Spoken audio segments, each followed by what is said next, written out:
한 주간 또 고난을 이긴 사람들을 나눠봤는데 오늘은 5번째 마지막으로 바울을 나눠보려고 합니다. 여러분 어느 분야든요 탁월한 실력으로 높은 경지에 이른 사람을 말할 때 우리는 고수라고 합니다. 그런데 이 고수가 되면요 남들은 힘든 일도 쉬워지게 되고 또 즐길 수 있게 됩니다. 마라톤의 고수가 되면요 사실 보통 사람은 마라톤 뛰면 죽습니다. 그런데 그 마라톤의 고수들은 그 뛰는 것이 재밌어진다고 합니다. 여러분 등산의 고수들도 마찬가지입니다. 보통 사람은 산을 오르는 게 극기 훈련이지만 고수에게는 자연을 즐기는 기쁨이 됩니다.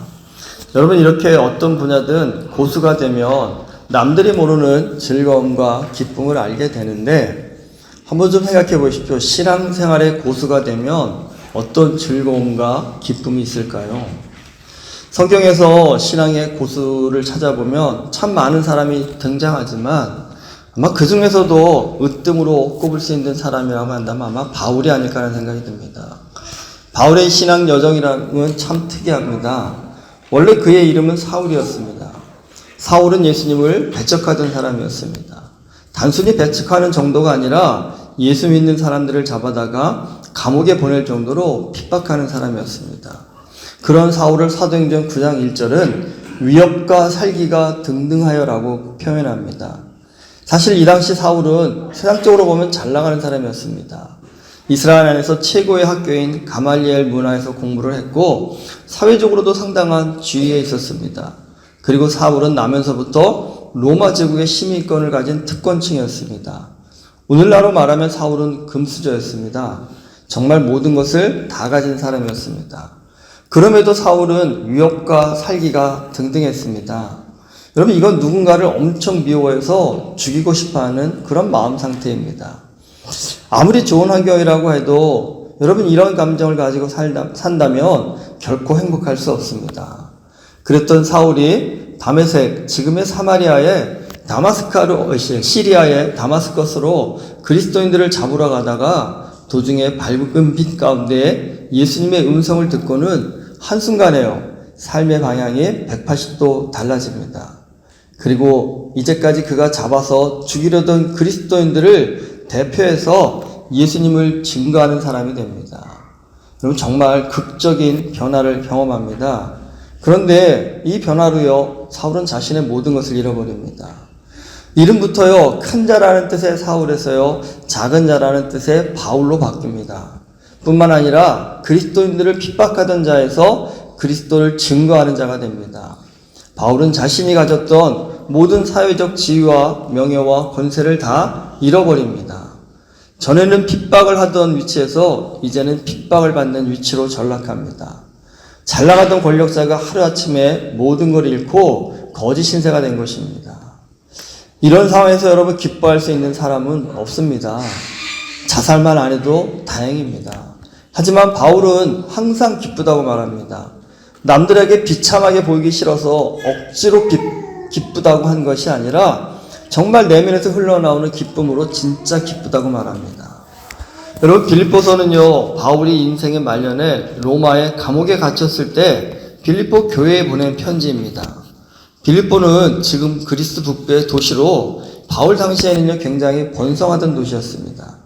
근데 이곳은 바울에게 특별하면서도요 아픈 추억이 있는 곳입니다. 빌립보에서 바울은 귀신 들려 점을 보던 여자의 귀신을 쫓아내어줍니다.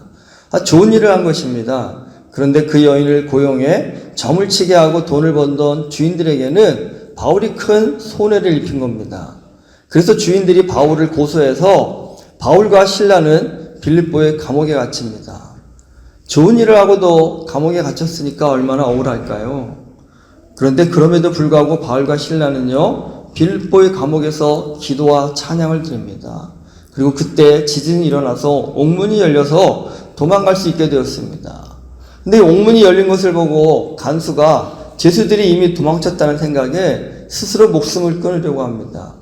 그때 바울이 소리치면서 자신들이 도망치지 않았다라고 외칩니다.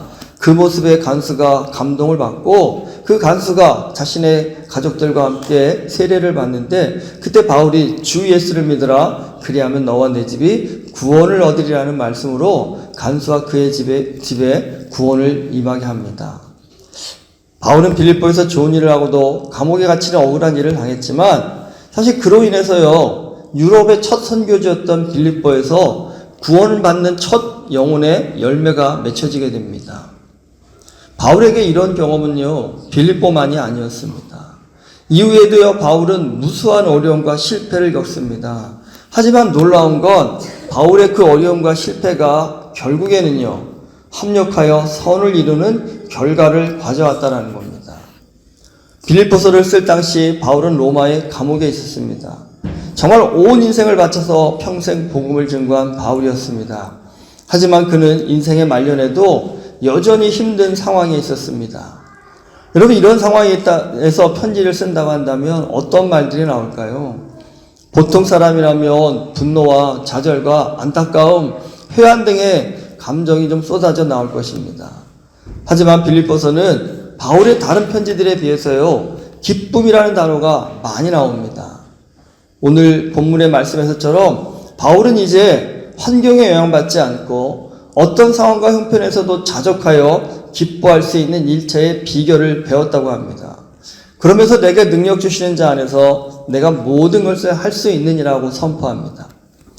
사실 이 말씀을 우리 종종 많이 사용하는데 자칫 잘못 이해하면 바울이 이제 슈퍼맨과 같은 초능력자가 되었다라고 오해할 수도 있습니다.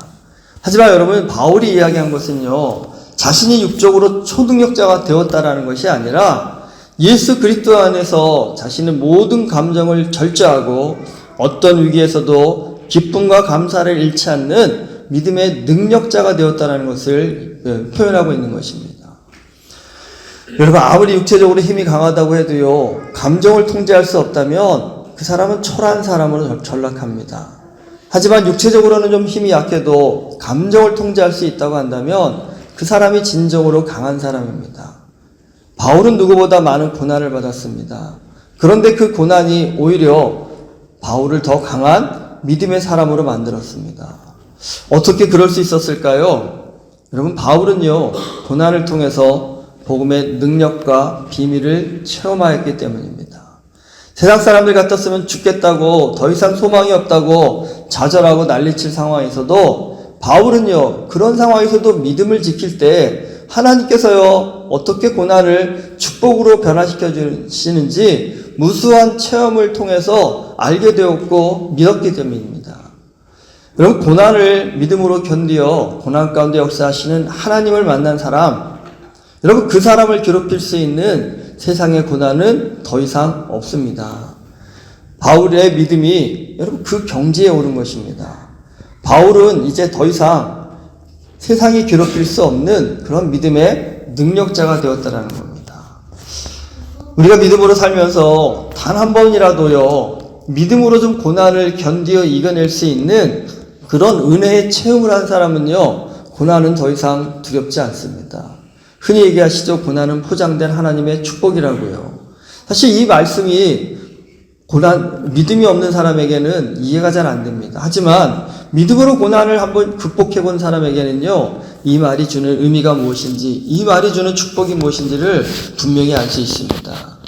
바울은 무수한 고난을 만났지만 믿음으로 그 고난을 이겨내었습니다. 이긴 정도가 아니라요, 고난이 믿음으로 말미암아 축복이 된다는 사실을 삶으로 체험하였습니다. 여러분, 고난을 이기는 힘, 그건 믿음입니다.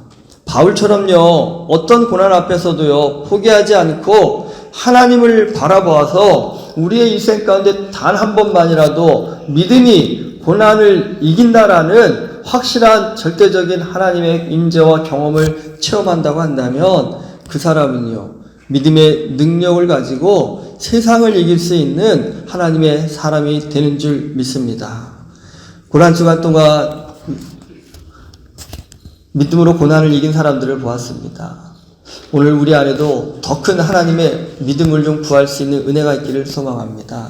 세상 살면서 자꾸 초라해지고 두려운 것들이 많아지는 그런 인생들을 살 때가 참 많은데, 그럼에도 불구하고 하나님 앞에 믿음을 가질 때 내가 더 큰 하나님의 사람이 되어져서 더 큰 은혜를, 더 큰 기쁨을, 더 큰 감사를 누리며 살아갈 수 있다라는 이 복음의 비밀을 우리가 삶 가운데 꼭 체험하여 알아서 우리의 삶이 바울과 같이 하나님 앞에 서는 그날까지 믿음으로 말미암아 날마다 기쁨과 평강과 은혜가 넘치는 복된 삶이 될 수 있기를 주님의 이름으로 축원합니다.